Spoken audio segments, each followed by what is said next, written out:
Welcome in Bears Nation podcast as I send the tweet promoting this show. It is Wednesday, October 26th.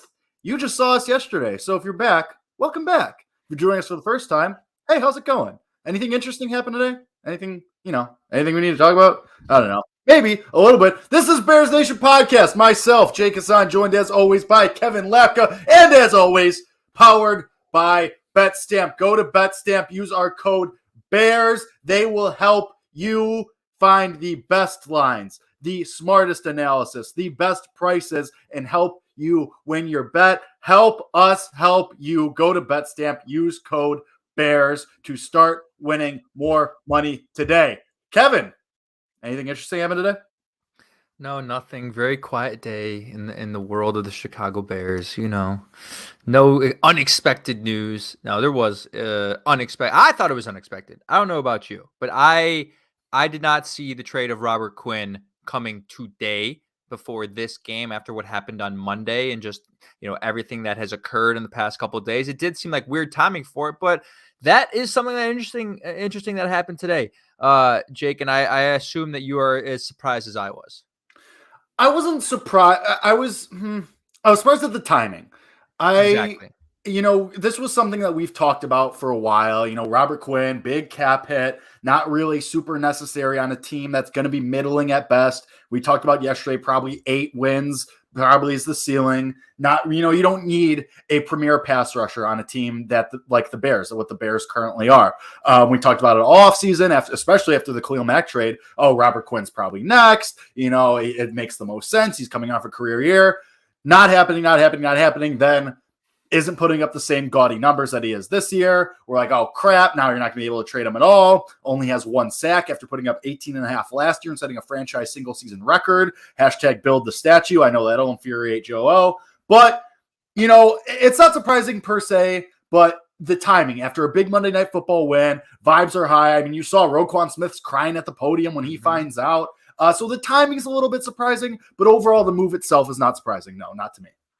No, yeah. The move itself is not surprising. I will say this. I am surprised by the return for Robert Quinn. I am. I thought that he was not going to go for anything higher than a 5th-round pick. I mean, You had the opportunity to sell high on Robert Quinn in the offseason, right? Coming off the franchise record of sacks, 19 and a half. He's doing all amazing things, and everyone thinks that he's at least maybe not going to replicate that in the 2022-2023 season, but at least, still be a dominant force on the edge, a top 10 edge rusher in the league, which rightfully he should have been ranked at the time after breaking the franchise record in sacks and putting up the numbers he put up. Going into the offseason, you could have easily said he's a top 10 edge rusher in the league. And then the first 7 games of the season, he's virtually non-existent, 1 sack on the year, and really isn't getting any pressure on the quarterback, isn't really, showing up in and planned. I thought that they weren't going to be able to trade him because what team is really going to give away an asset for Robert Quinn after what they saw through the first 7 games and knowing the fact that he's 32 years old? I didn't think it was going to happen. So the fact that they get a 4th-round pick back is a genius move by Ryan Poles, and the destination in which he is going, the Philadelphia Eagles, makes it a lot more logical and understanding as to how this happened, because I think Ryan Poles caught the Philadelphia Eagles off guard, caught them in the right situation in a point where the Eagles were desperate. When you look at the Eagles, they're a 6-0 team. They're obviously striving to make the Super Bowl now. You're one of the top teams in the NFL. You're undefeated. You've beaten good teams. Your goal this year is to win the Super Bowl. That's obviously in your sights now. It's not just to make the playoffs. Like, you have larger aspirations than what you currently are. And the one weakness on their team, I guess you could argue, is edge rusher. They said, you know what? Let's get an edge rusher, and we're in a desperate position. Let's go out and trade for a guy like Robert Quinn. And, I bet Ryan Poles said, you know what, maybe we don't want to trade him. Maybe we'll let him play 1 more week. And if he has a really good week, we're going to keep him. But he said, this is your chance to get him. He told Philadelphia and Howie Roseman, is he still the GM? Is it still Howie Roseman in Philly? Yep. Yeah. Howie Roseman, like, hey, you can get him now. We were going to wait and see if he starts to play a little bit better, because, hey, we're 3-4 too. If we win another game, we go 4-4. We have a shot. If you want to pay up for him right now, we'll give him. If you want to give us a 4th rounder right now, we'll give him to you. So I think they played their cards right. And to me, Jake, in my opinion, that was a steal. I know I've seen a mixed reaction. I've seen people say we've gotten fleeced, but I'm going to say it's a steal for the Chicago Bears. No, I mean, when it first broke, I mean, I was talking to some people and I said, it's probably going to be a fourth, like feels right. Like I'm going to, optimistically hope for a third maybe, but expectations realistically was a fourth. I don't think you surprised the Eagles. I don't think either. I think it's fair for both sides. Like, I think the Eagles got exactly what they want. They get to add Robert Quinn to a pretty decent, not great defensive line. Like you said, they're a Super Bowl contending team. They're one of the best teams, not the best. The Bills are obviously the best, but one of the best teams in the NFL, undefeated, have a really good situation going right there.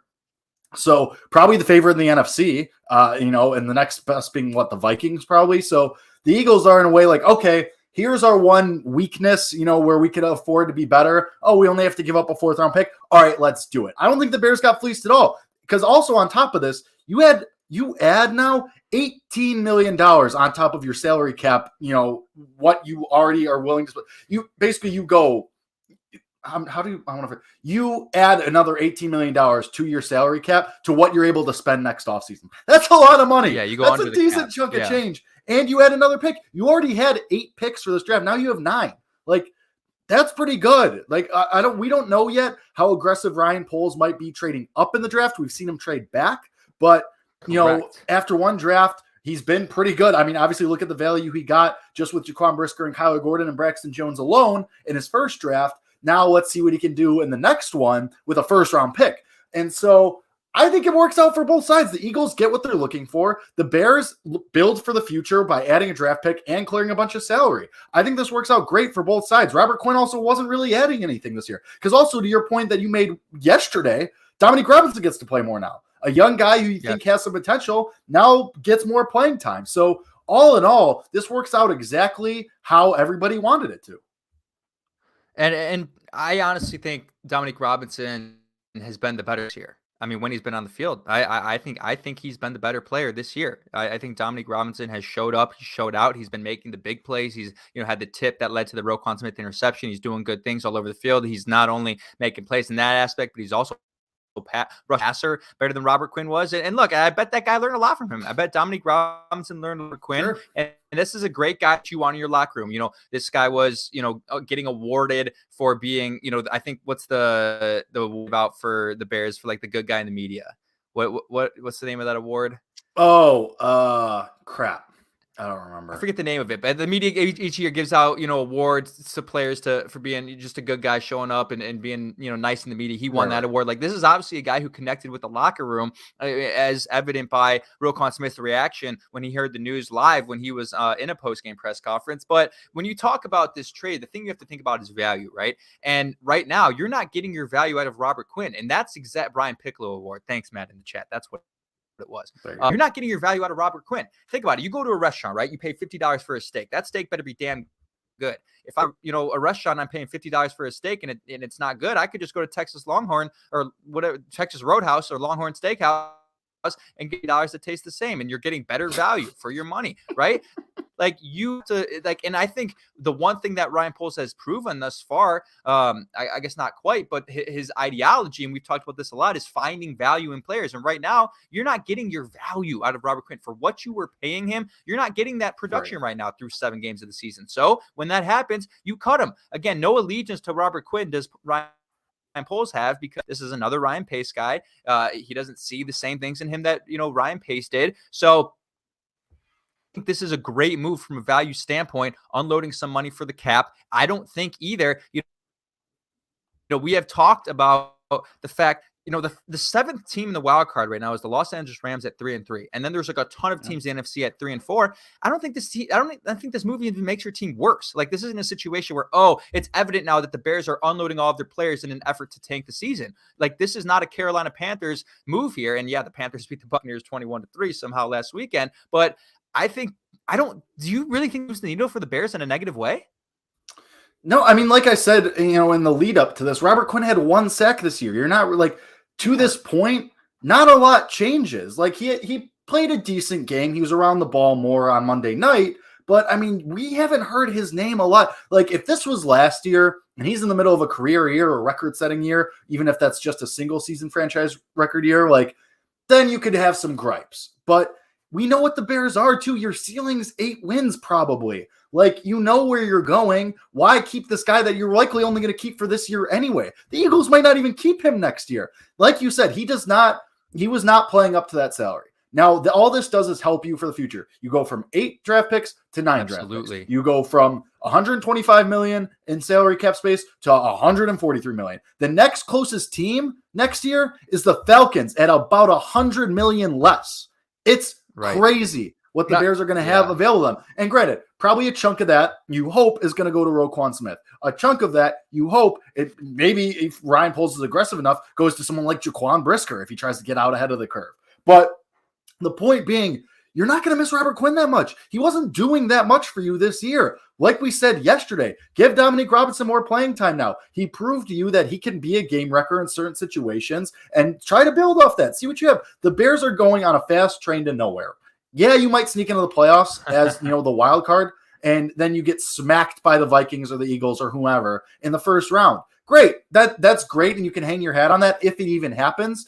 But for the future, Robert Quinn's not a part of that future. If this was Roquan Smith, then we'd have a discussion because Roquan Smith is young and he could arguably be part of that future, that next wave of that next championship window. Robert Quinn was never going to be that. So whoever's out there, I haven't seen anything personally, but if anybody's out there being like, you should have kept him, what are you doing? This is a terrible move. There are people out there. I just want to talk because that's an insane hill to die on because it's also just wrong.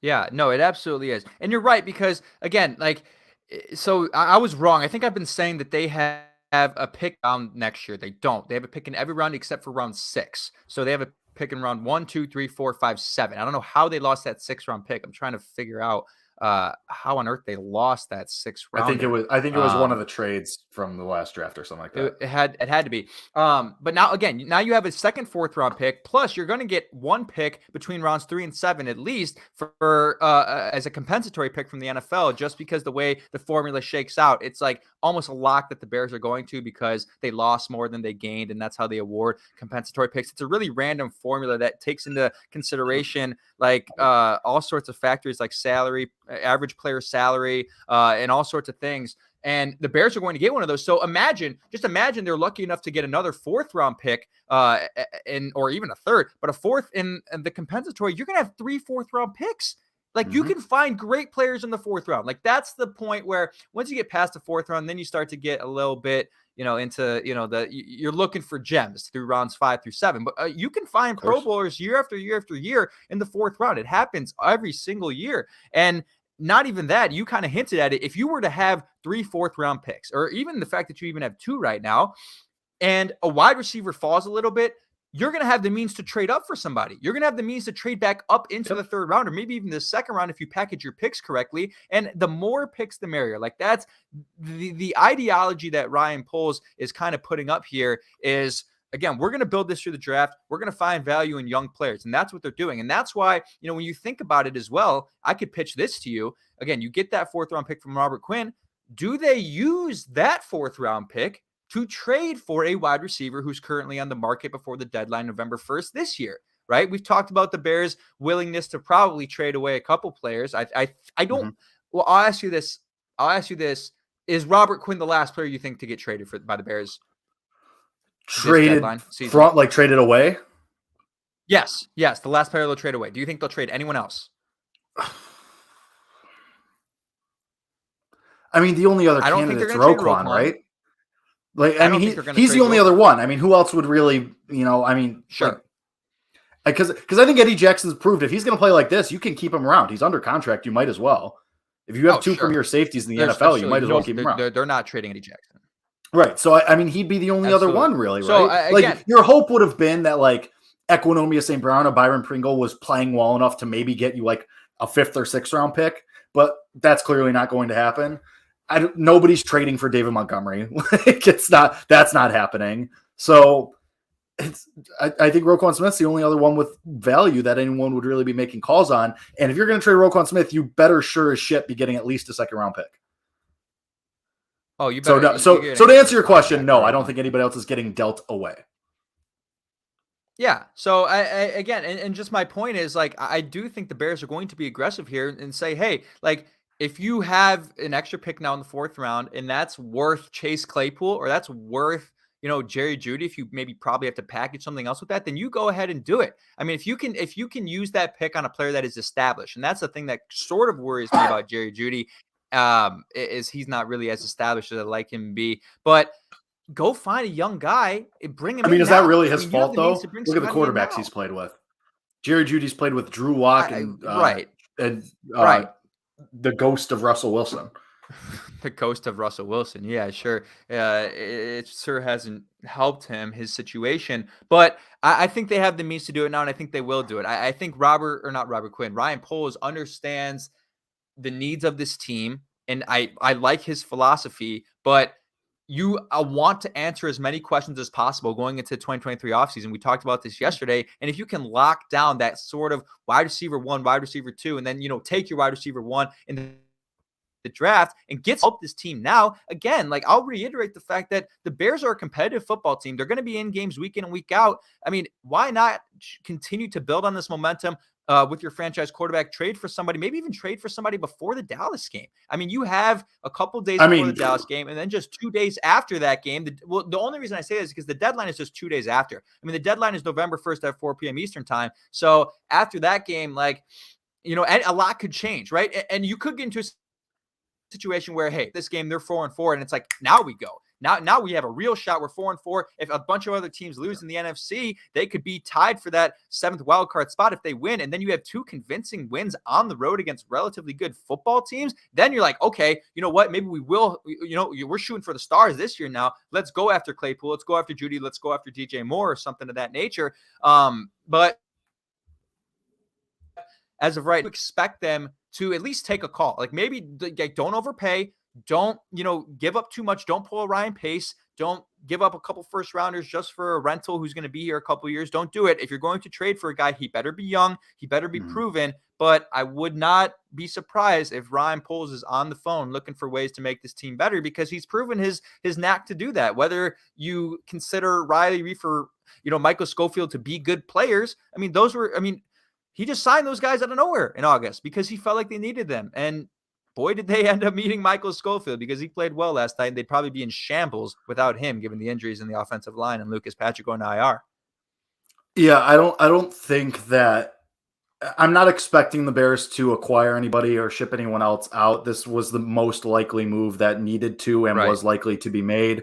Getting the 4th rounder, to me, seems more like a play for – if you're in the 1st round and somebody's a spot or 2 ahead of you and thinks about taking like a Jordan Addison or a Quentin Johnson or one of the offensive tackles right ahead of you, that seems to me like a spot where, okay, we have this extra 4th rounder, let's package it with our 1st, and now we can jump ahead of that team because they were going to take our guy, or we're afraid that they're going to. That's what this seems like to me. This seems like a play for draft day as opposed to trade deadline, just based on where the Bears are at. But I mean, I could be wrong, obviously. But that's a good segue into needing offensive linemen, and you mentioned it. Lucas Patrick goes on IR. I don't think it's season-ending IR, right? We still have enough time where it's not season-ending. Yeah, it's not season-ending. It's just the 4 weeks. But, I mean, tough break. Obviously, he missed a bunch of time in training camp in the beginning of the season, went to guard and had the club, and first game at center, last 10 snaps, and now he has a toe injury and he's on IR. I mean, you tweeted it about guys on the free agent market that might be worth a look. I mean, if you're going to roll with, I don't think they're going to bring anyone in. I don't even think they're going to sign anyone. I think it's just we pray Cody Whitehair's ready soon and we put him at center. Like, I think that's the play. Yeah. Like, I mean, Cody is eligible to return relatively soon, right? Yeah, I mean, it should be. But say what you will about Sam Mustipher. He's consistent. He's been there. I think it's more harmful if you just bring in someone off the street at this point in the season and just be like, all right, go on out there. We know how I feel about Sam Mustipher. I don't think he's good. I don't even think he's really that. A C3, Jesus Christ, I got shafted on this flight. Anyway, not the point. But I just got absolutely shafted here. But 7:20 flight, check it. That's what happens. Anyway, God, that sucks. That sucks. C3 is brutal. Man. What's so bad about C3? It's C3. Well, because it's Southwest, so it's like, you got to go through all the A's and all the B's like for boarding. So God, right. that's so brutal. You could be C27. Come on, half glass full, Jake. Man, how many people are taking a flight? Be C28. I'm not gonna say where I'm going, but how many people are taking a flight on a Thursday night? What the hell? Anyway, a lot. What was I saying? So my point being, I think Sam Moose, for whatever, he's consistent. He has experience working with Justin Fields at least, so I think it's better than just bringing in some jabroni off the street at this point. But man, you just got to cross your fingers and hope that Cody Whitehair is ready to play soon, so you could stick him at center and keep Schofield at left guard. Because I mean, this is tough. This next stretch of games we talked about, like, it's tough. Dallas and then Miami is tough to play with Sam Mustipher at center, especially for Justin Fields' development. Yeah, the timing is just not great here. Nope.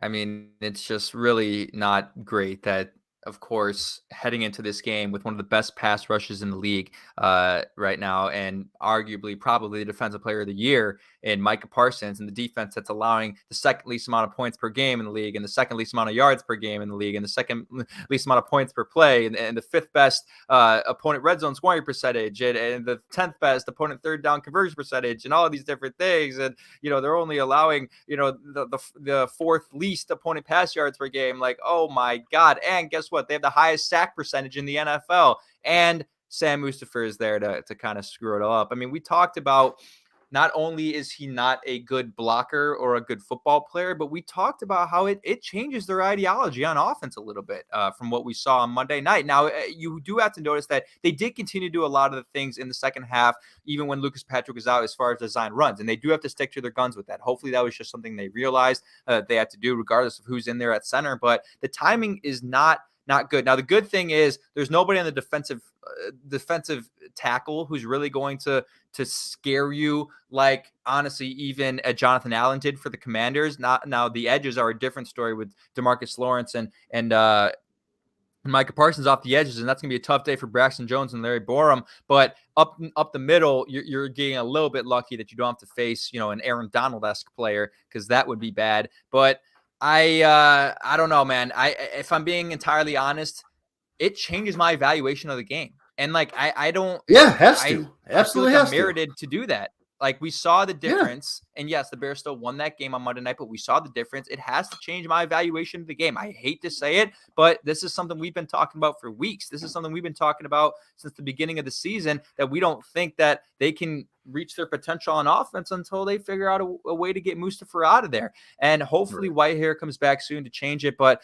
like, you're in a position now to get back to 500. I would prefer he not play in this game, but that's the way it's going to be. And again, luckily he's been in this situation before. It's not like you're pulling a guy off the street. It's not like you're pulling up, a rookie from the 7th round. As much as we would have liked Doug Kramer to be in there, maybe it's a lot to ask of him, in a situation like this. So there are benefits to having Sam Mustipher there, just from the fact that he's played with this line before, and it's not a new face. But Right. It's scary, man. But hey, I mean, again, if Luke Getsy does recognize this, right, and it sure seems like he does recognize the difference in the offensive line with Sam Mustipher is in there, then they're going to have to do a lot of the same things they did in the early going of the Patriots game, and really the entire game, of moving the pocket, getting Justin Fields on the run, not just as a passer, but as a runner, a lot more designed runs. Take it away from the defense. Don't allow them to take over the game inside the trenches. Allow your quarterback to get out of there and make plays himself without it being blown up in 0.2 seconds, because that's typically what happens when you sit back. You just ask that offensive line to protect. They just can't with Sam Mustipher in there. They just can't hold the pocket long enough. And against a good defense, they're not going to be able to. So you have to see a lot of the same things that they did against the Patriots on Monday night. And if they do that, then I do feel like they can have success. Maybe not 33 points, but enough to, I think, potentially win you this football game. Yeah, I mean, you're gonna have to. And I mean, we saw Luke Getsy, when Sam Mustipher came in the game, still committed to the bootlegs and to the rollouts and to, drawing the design runs for Justin Fields. So have to think that, and we still saw the success happen. You still had Justin Fields have a really solid game, probably his best of the year, wire to wire at least. So Yeah, I mean, if Luke Getsy commits to that still and he doesn't change the game plan just based on Sam Mustipher being at center completely, and you don't revert back to a game plan like you had against the Commanders or a game plan like you had against the Giants, then yeah, I mean, you'll have a fighting chance. I don't think, like, no matter what, I was never going to predict the Bears to win this game. Just going to be completely transparent about that. But I mean, this definitely knocks you down a peg. I mean, like you said, the Cowboys don't have a defensive lineman who like is Aaron Donald-esque or who's like, any one of that caliber. But Micah Parsons still a scary guy. Like he's still, especially with a rookie left tackle and Braxton Jones. Sure he is.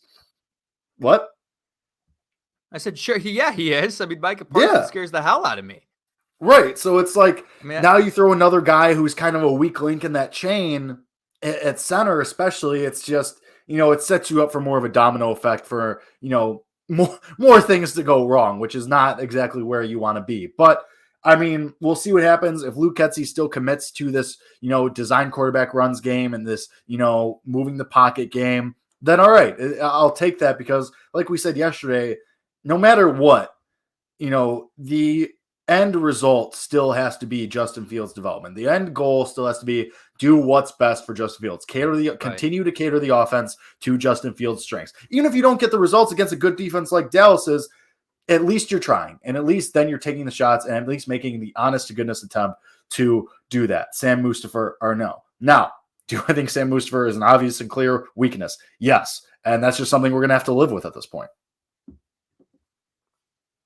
Yeah, I mean, we have to accept it, and it's just the way it is. But again, there are ways around it. There really are. There are ways around it. And, there have been it also doesn't help when you see what the Dallas Cowboys have done to teams, recently in the way that they've manhandled teams in the past couple of games and manhandling the Lions and, shutting teams out. But, they are vulnerable. And you watch what the Eagles did against them on, I think that was either Monday Night Football or Sunday Night Football. What was that?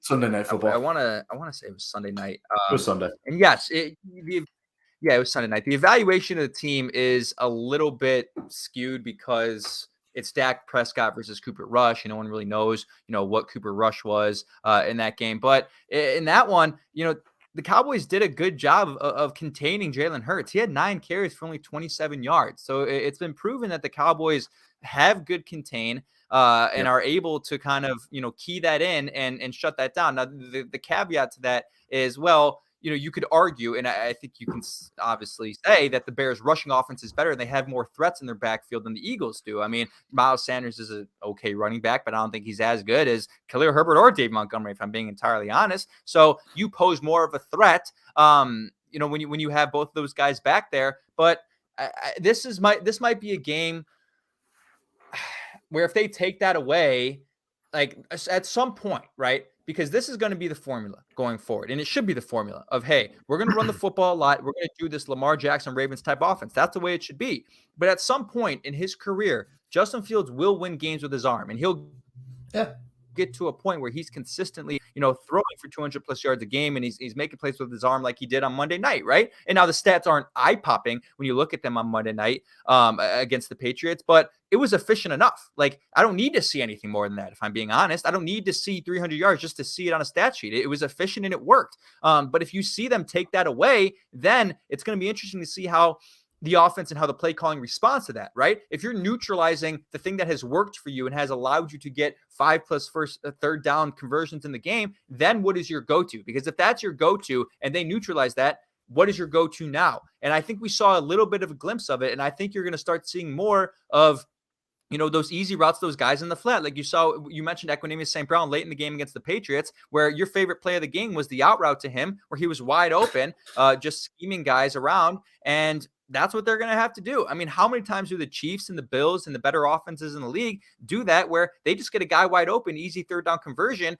And when I say, the defense is going to take away, if they take away the rushing game, well, whether they take it away or not, if the Bears are attempting it, it's opening things up and it's changing how the defense has to figure out and scheme up each play, because they have to understand that that's a threat, whether it's throwing a spy on Justin Fields or loading up the heavy side where they believe Justin Fields is going to run. It's going to take somebody away from somebody else and allow you to create more things on offense. So the base, I know this is kind of a rant and a ramble, but yeah, because I never do those.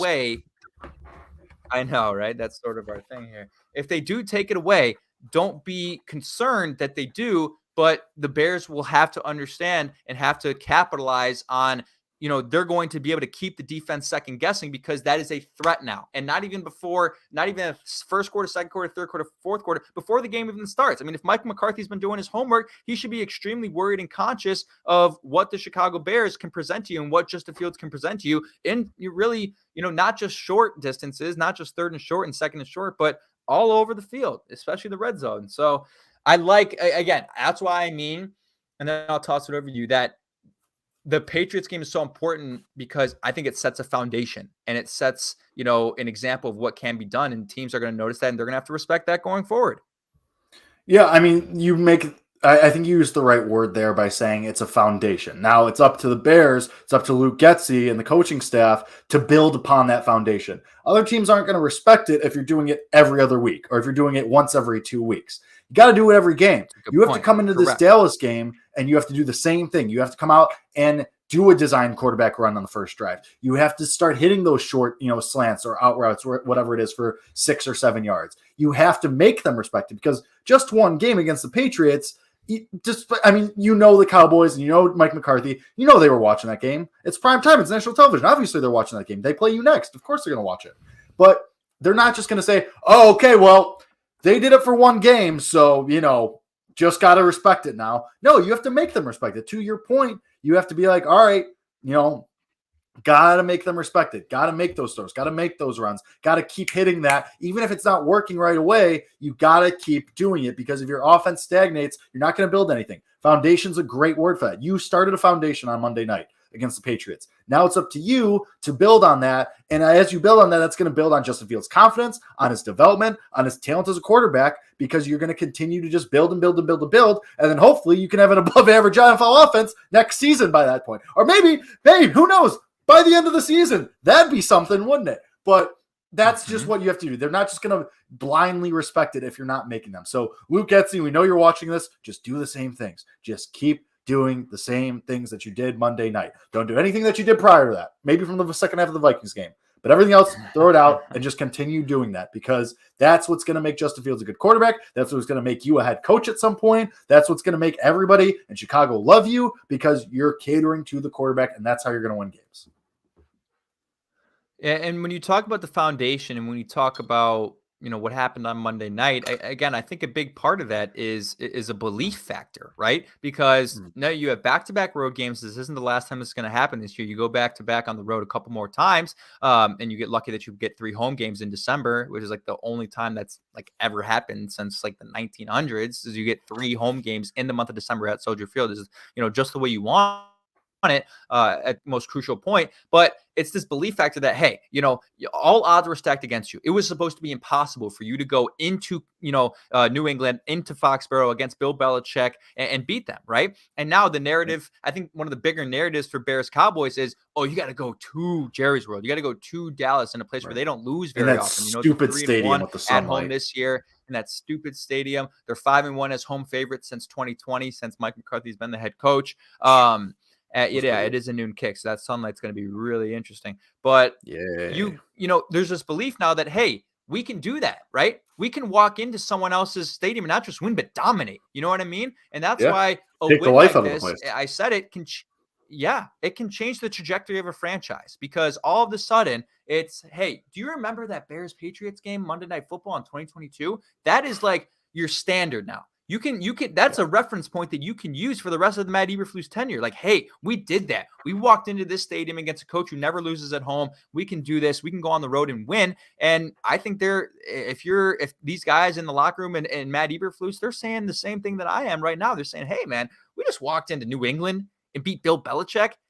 We can walk into Dallas and beat Mike McCarthy. Yeah, like they're a good team, but they're beatable. I mean, Dak Prescott hasn't showed you much. They lost to the Buccaneers 19-3 at week 1. They haven't put up a ton of points at home. They've been winning by 1 score. They haven't put up more than 30 at home this year, I don't believe. I think they had granted that is with the Cooper Rush cap. That does have to be taken into consideration. Well, the first game at home was not with Cooper Rush. Right. The second game at home was partially with Cooper, right? No, Dak got injured in that Tampa game. He got hurt in that Oh, he Tampa got injured game. in the Tampa game? Yeah. He finished the Oh, game. he did. You're right. So He then finished the full game, but game against yeah. Cincinnati was right. Correct. Nonetheless, and here's the other thing to consider, right? So Ezekiel Elliott did not practice today. He had a Washed knee also. injury. Again, we're recording this on Wednesday. Ezekiel Elliott is washed. He is Yeah, washed stinks. up. Tony Pollard's way better. What? Tony Pollard's so much better. Tony Pollard's a better. It's not even close. He's It's by far not the better close. player, but it's not close in my opinion, and I think there's a lot of people that agree with that. But I think it might change their game plan a little bit, right? Because they know, hey, again, and watch if you kind of watch what the New England Patriots did, the Bears still ranked in the bottom of the league and opponent rush yards per game. I can find exactly where they're at now. I mean, they did a decent job against the Patriots and keeping Ramondre Stevenson under 40 yards, which kind of screwed my parlay. But they're still 24th in the league, they're 29th in opponent rush yards per game. And they're 24th in opponent yards per rush. So they're getting better in that category. But obviously, the Cowboys should walk into this saying, hey, Dak is still coming off injury a little bit. He wasn't really airing it out last week. Let's keep it on the ground with Zeke and Pollard like we did. We had a lot of success with it against the Lions. Let's stick with that. And if you take Zeke away from that, regardless of how we think about him, it takes away an element of their offense. It changes what they want to do. And maybe it forces them to throw more and be more aggressive with Dak Prescott, a player who is, as good as he may be, is also as good at throwing interceptions. And that's sort of been the underlying, negative about Dak Prescott in his career is he's careless with the football. He fumbles the ball a lot. He throws the ball to the other team a lot. And if there's one thing we know about this defense to this point is they're 5th in the league in takeaways, and that wins you games. So I do see a scenario where Zeke being out changes their game plan a little bit. And if the Bears really have shored up, at least to a point where you're not allowing them to just run all over you, they say, hey, this is the game where we try to let it unleash with Dak coming off the injury. He makes mistakes. You get the turnovers. You capitalize on the turnovers, and you win the game. Like, I do see a scenario where that is possible. Yeah, I mean, to be fair though, like Justin Fields also has his share of issues of keeping the ball with his offense. Like, that's let's not take that away. Sure. But no, I mean, I think that everything that you said is completely valid. And I think, like, speaking of takeaways, did you see the video of the Mac Jones throw that hit off the wire, Jaquan Brisker's interception? Did you see that? It didn't hit the wire. I think it did. No. It looked like it changed a little bit. Statement that said it didn't. Well, of course they're going to say that. Of course they're going to say it. It's their equipment. Well, Jaquan Brisker was on the score today. He's like, whether it hit the wire or not, I still would have intercepted it. And I love that response.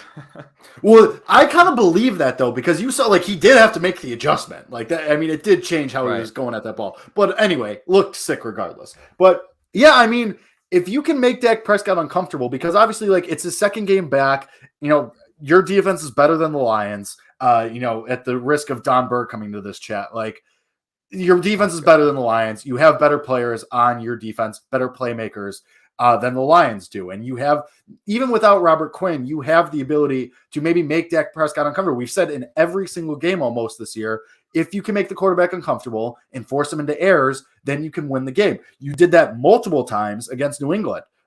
Especially the pick to end the game. You forced their quarterbacks into mistakes, and you took the ball away, and then you turned it into points. Now, that's always been the problem with this offense, is then turning it into points and taking that opportunity and turning it into something positive. But saw that on Monday night, that they were able to do that. So it's just, it's so weird trying to determine how this game script is going to go, like, in a way, because, like, I could see, like, if you're in a shootout, if the offense plays like it did on Monday night, you have a chance to win that game. If you're in a slugfest defensively, you definitely have a chance to win that game.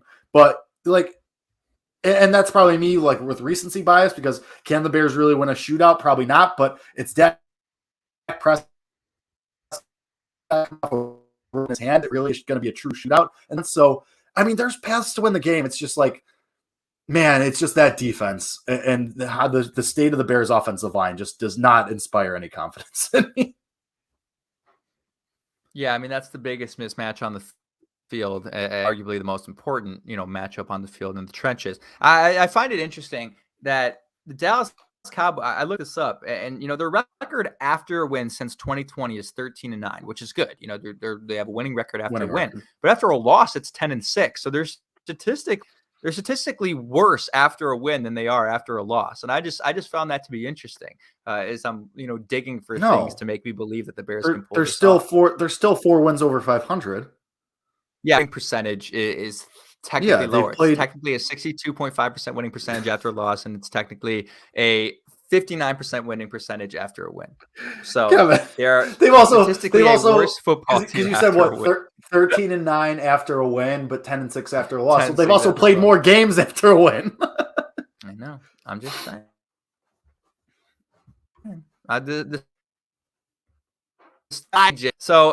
This is why the Dallas Cowboys, right? We notice this team when we, pay attention to this team because we mock them and they're, America's team and their fan base sucks and they're stupid. And everyone hates the Dallas Cowboys because they're the Dallas Cowboys, right? That's just what we do. But we pay attention to them. And I implore Bears fans to really think about how often have the Dallas Cowboys really been consistent over, a stretch of time in the past couple years. This has been a team that's been really, really up and down. They've had their highs, they've had their lows. They haven't been a consistent football team, from what we've seen under Mike McCarthy, and it's frustrated them a lot. I mean, you see what they've done this year. They beat the Lions last week, right? The week before that, they lose to the Eagles, but the 2 weeks before that, or 3 weeks before that, they go on. I think they had a 4-game winning streak between the Bengals. Beating the Bengals, beating the Giants, beating the Commanders, then Rams on the road, and Dallas. Yeah. And then they lose to the Eagles, and then they beat the Cowboys. So this is a 5-2 team. But throughout the history of the Cowboys under Mike McCarthy, it's week in, week out, it's a different team every single week. You don't know what you're going to get out of the Dallas Cowboys every time you turn on the television. It's just a different team. Sorry if there's a little bit of lag for me, guys. My internet connection is kind of sucky today, so I apologize for that. But I don't walk into this game thinking that they're as inevitable as even I thought the New England Patriots were at home. You know what I mean? You could be seeing a completely different Cowboys team this versus what you saw last week. I mean, that's just the nature of how they play, and the name consistent Dak Prescott has been as well. Again, great quarterback, but this he throws three interceptions. You know what I mean? So anything goes, Jake. Anything goes in this game. Don't feel intimidated. I don't feel scared. Do I think we could lose? Yes. Do I also think that we could win? Yes. I almost am at the point where it's nearly a coin. It's like a coin flip for me. I'm not worried about going on the road. I'm a little bit worried about the matchups, but we've seen the ability of this to keep games close, that you're getting to a point where if you win the turnover margin by 1, and if you get that one key takeaway, you're in a football game. I mean, we've seen it in the games that they've won the turnover margin. They've won the game, and handedly. So we can get into our bold predictions, but kind of talking myself into it. I don't know, man. I didn't think it happened, but let's do bold predictions first before I really sell myself on my game pick. Yeah, sure. Just real quick to wrap up that point that you made. I think T3 Podcast makes a good point that, Dallas, yeah, sure, they have more talent, but Mike McCarthy, for years, how many years do we see it in Green Bay and even now in Dallas? He severely underwhelms every year. It's even last year when they were 12-5, but they got, outplayed by the 49ers, and it was underwhelming for them. And his first year, they were just 8-8. It's Mike McCarthy and compounded with the Dallas Cowboys disappointing every year. Meanwhile, Eberflus, for the most part, has exceeded expectations with the roster that he has so far, getting the best, reinvigorating Eddie Jackson, making Jaquan Brisker a star right out of the gate, making Dominique Robinson this guy that makes game-changing plays every now and then. Right. Getting Roquan Smith to fully buy in. And now, you got Luke Getsy, who it took a while, but you're starting to kind of see the pieces come together maybe a little bit. So obviously that remains to be seen this week. But yeah, I mean, I think I don't disagree with you, Kevin. I think this might be closer to a coin flip than we think, just based on the Cowboys' history. And, they might be overlooking the Bears a little bit. They might be okay, NFC North team, they stink. We just took care of business against another bottom-feeding NFC North team. And this isn't Mike McCarthy's MO. We've seen it time and again with him. So I don't completely disagree that it's a coin flip here. But all right, let's get into our bold predictions. And we will get started with it. All right, I'll start because I think that this game lends itself more probably to the defense, given you made some, like you said, Dak Prescott can make some costly turnovers sometimes. We know Justin Fields has had issues turning over the ball, keeping a hold of the ball. I think there's probably 2 turnovers from each quarterback. I think each defense gets 2 takeaways. Whether that's 2 interceptions from each, whether that's 1 fumble recovery, 1 interception, yada, yada, yada. I think both defenses force 2 turnovers at some point. I mean, doesn't this just scream Micah Parsons strip sack game? Like, doesn't this just scream that kind of game? I think if I had to like, if you want to ask me for specifics, I would say it's Justin Fields 2 fumbles and Dak Prescott 1 interception and maybe 1 fumble, maybe 2 interceptions. But that's how I would think. But I think this is going to be a defensive game. I think we see 4 total turnovers from both offenses. Okay. I know it's not the most fun, but that's just more game logic. Yeah, that's more game theory. I hear you. I hear you. Makes total logical sense. I like it. I am Scocks and Chaps saying we've played well versus the Cowboys for some reason in recent history. Like, we have gone to Dallas and won. Remember that Monday night game like a while back? And then remember the Mitch Trubisky game on Thursday night? I don't know, man. Oh, you're talking me into it. But my bold prediction to go kind of hand in hand with yours is Dominique Robinson gets a strip sack. We've seen his ability to get to the quarterback and get after the football. Dak Prescott holds the ball a lot. He's careless with the ball in the pocket. He fumbles a heck of a lot in his career. I think you're going to see it. What's going to happen? I'm picturing it now. He's going to come off the edge. Dak Prescott's going to be in the middle of throwing. Dominique Robinson's going to knock it away. Bears recover. I think Dominique Robinson, really with a full game of snaps here, he should be getting a huge increase in snaps due to the trade of Robert Quinn. I think he makes a play. I think he gets a strip sack. We've already seen his ability to make big plays. I think it happens again against the Cowboys.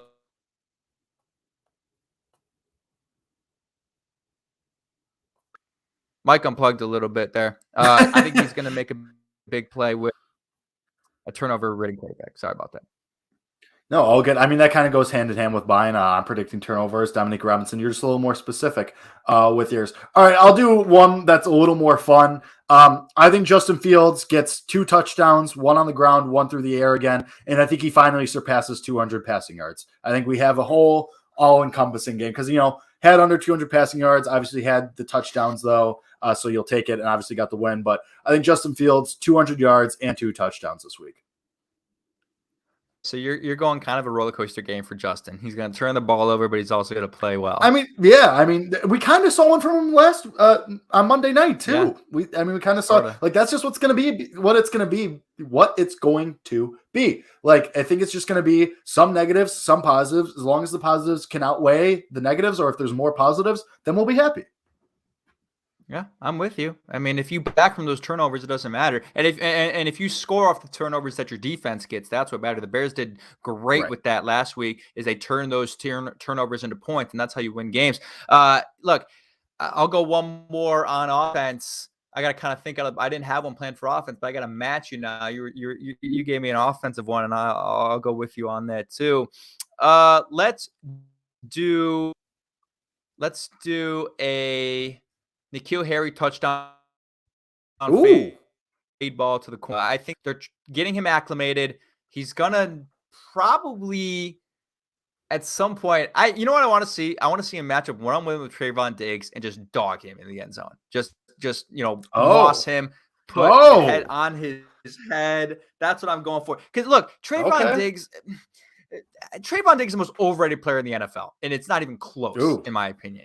He's the most. He gets toasted week after week after week, but he finds a way to get interceptions. He gets in the right place at the right time, but he's getting toasted week after week after week. He gets exposed. And N'Keal Harry, they're gonna take a fade ball to him in the end zone. I think last week was really an effort to kind of try to just get him up to game speed, target him a couple of times, but he wasn't integrated into the game plan. I think the way they really want him to be. That will increase this week with another week of practice. I think they take a shot with him in the red zone, and I think he mosses. I think he mosses Trayvon Diggs. That's what I'll go with. N'Keal Harry moss. Let's do that specifically. N'Keal Harry moss Diggs in the corner of the. All right, love it. All right, and All right, love that. We've been talking about N'Keal Harry, what he brings as that big body receiver. I would love to see it. I would love to see Justin Fields build a repertoire with N'Keal Harry going forward. All right, let's do our bets. We do it every week. Let's pick out some bets, some numbers that we like, powered by BetStamp. Go to BetStamp. Use our code BEARS, BEARS. Help yourself find the best lines, find the best prices, become a smarter, better. Go to BetStamp. Help us help you make some money this weekend on the NFL by using BetStamp. Use our code BEARS when you go there. All right, Kevin, you want me to go first? Because I have a couple. Yeah, go ahead.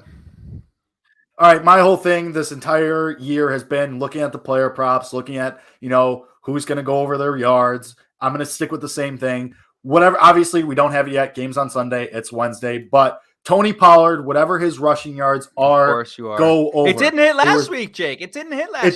It didn't. That's fair. But also the Patriots, they use that dynamic running back system. They switch guys in and out. If Ezekiel Elliott is limited or if he doesn't play at all, this is going to be a big Tony Pollard game. Last week, his rushing total was 30.5. I think as long as it's, 30, 40, 50, 60, especially if Elliott's out, I think that should be good. Tony Pollard, whatever his yards rushing are, go over that. I like it. Just even without Robert Quinn, and you're probably going to get, a little more better run defense. I still think Pollard can go over this number. So I'll take Tony Pollard's rushing total over. If you're going to take a rushing total over, it should always be Justin Fields. I mean, his number has been so low. It's hovering around like the 50s week after week, and it's hit. And his passing yards have still been free as well. I mean, his passing yards are still in the 170 range, and he's has been clearing it by a lot, but he's been getting there. I would definitely go for those two with Fields. For this, I'm not even going to go to a prop. I'm going to go to the game line. I mean, the Bears are you going to take the points? 9.5? You take the points? Plus 9.5. You can find them at minus 105 on FanDuel. Again, go to BetStamp and you can find the best odds here. They're minus 105 on FanDuel and PointsBet. They're minus 110 everywhere else. I mean, the Bears have shown the ability to keep every game pretty much under one score, whether they're at home or on the road, and keep games close. I don't see any world where the Cowboys win by more than 10 or more than that is shocking to me. So I can't believe it's plus 9.5, especially after the performance that the Bears put up. And you'll see in my game pick, we'll see what happens. But plus 360 on the money line, plus 3. That is a massive number. That's hefty. You can definitely take a sprinkle on that if you listen to the show and hear our analysis and how we feel relatively okay about the Bears matchup here. And if you parlay it with some other things, you could be talking about some serious money. But yeah, plus 9.5, that's way, way, way too big for me. Look at FanDuel minus 105 for that. So that's what I'm going with. And yeah, my player props, Justin Fields over rushing and passing yards. I'm going to throw one more bet out there. I got burned on it on Monday. Shout out Nick Costos. Deemed this the prop of props. Velus Jones Jr. receiving yards was 3.5 on Monday night.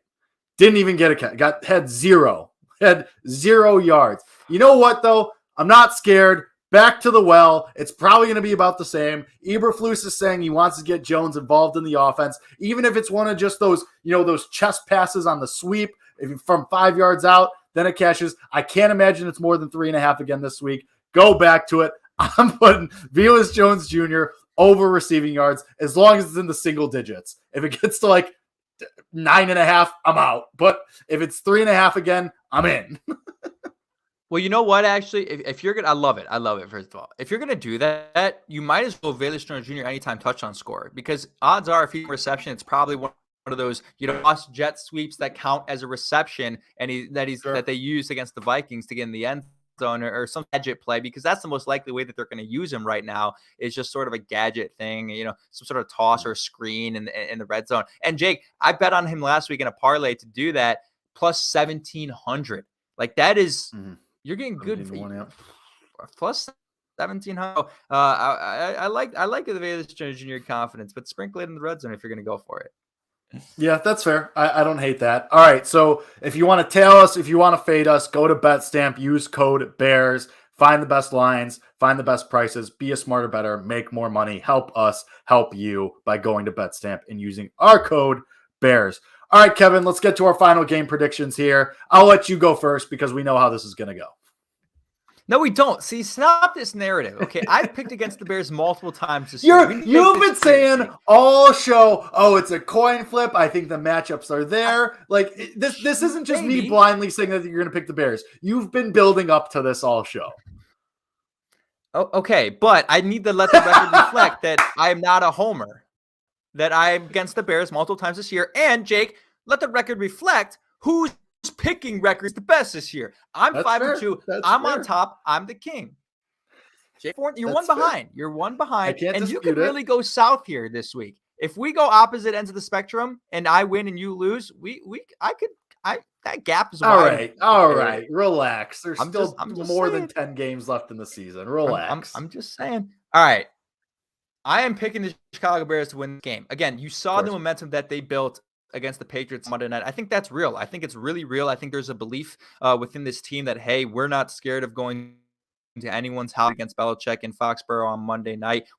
Why can't we do it, Alice, at noon on Sunday? Why not? And I think they discovered a lot of different things. They took the 11-day period between the Thursday night game and the Monday night game to try things out, to experiment, and the experiment worked. The hypothesis, is true about what works for this offense with running Justin Fields and the configuration of the offensive line. And defense play well. You're playing a turnover-prone defense or turnover-prone offense in the Dallas Cowboys, who might be missing, not in our eyes, the biggest piece for them, but, the way that they call plays, an influential piece to their offense in Ezekiel Elliott. And I think it's going to change the way they want to call the game. They're going to put the ball in the hands of Dak Prescott more, and I think that's going to lead to a couple big takeaways. I think the Chicago Bears beat the Dallas Cowboys 24-23 on Sunday. Shock the world. Again, the inconsistency of the Cowboys exists week in and week out. I think Dak is still sort of geared full speed after the injury. We haven't seen, and regardless of injury or not, even in that first game, it didn't look like the same Dak Prescott. That's why people were legitimately posing the question of whether Cooper Rush should stay the quarterback even when Dak Prescott was healthy. That was a conversation that was being had in sports media in Dallas. I think the Bears walk in there. They're not afraid of anybody. They're riding the high. They've got the momentum, and they get an early turnover, and they win the game. I'm going Bears 24-23, Jake. I think they pull it off. All right, so last-second miracle call by Kevin Lapka. I assume last-second miracle by the 1 point difference. Yeah, I'm going to say Cairo Santos' game-winning field goal as time expires. Okay, that's fair. And like I said, like I've said all the show, I see a path where the Bears win this game. I'm not going to clown you for this take. I think there is a chance that the Bears win this game. I don't think it's impossible. I think there's definitely a path to that. Now, that being said, I just don't think it's going to happen. This Cowboys defense is really, really good. They haven't allowed more than 26 points this year. They've allowed more than 23 just twice. No, just once. They were more than. Hold on, I can't do math. Yeah, you're right. Yeah, no. So I mean, and that was against the Eagles when they allowed 26. And I just don't. I don't think the Bears have a comparable offense yet to the Eagles. The Bucks 19, the Bengals 17, the Giants 16, the Commanders 10, the Rams 10, Eagles 26, the Lions 6. I think the Bears are going to have a tough time against this Cowboys defense. I don't think it's going to be a complete blowout, but I think the Bears do lose this game. I think it's close, but I think they lose 24-17. Okay.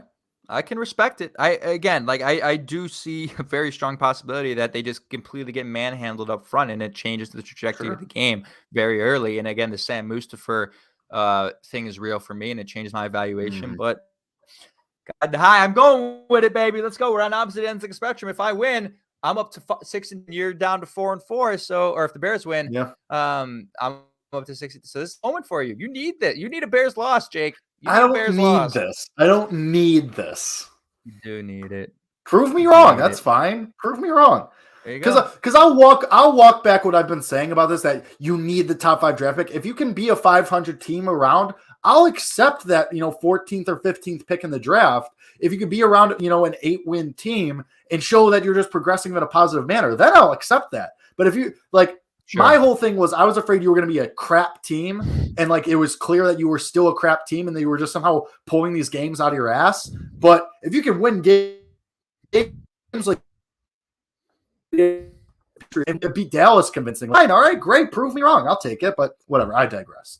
You know me. I just flip flop on everything because I just ride the roller coaster. But all right, that does it for another edition of Bears Nation Podcast. We will be back on Monday to recap the Cowboys versus the Bears, whatever the result may be. So join us then on Monday to go over everything that we see on Sunday versus the Cowboys, whatever it may be. Who knows? It's only up to, really up to the guys on the field at this point. But join us for that. To everyone that came through in the chat that watched live, appreciate you. You guys are the best. Everyone listening to this in podcast form, you also are the best, and we appreciate you just as much. You guys are the best. We have the best fans in the world, and that's why we're going to see you on Monday. So until then, bear down.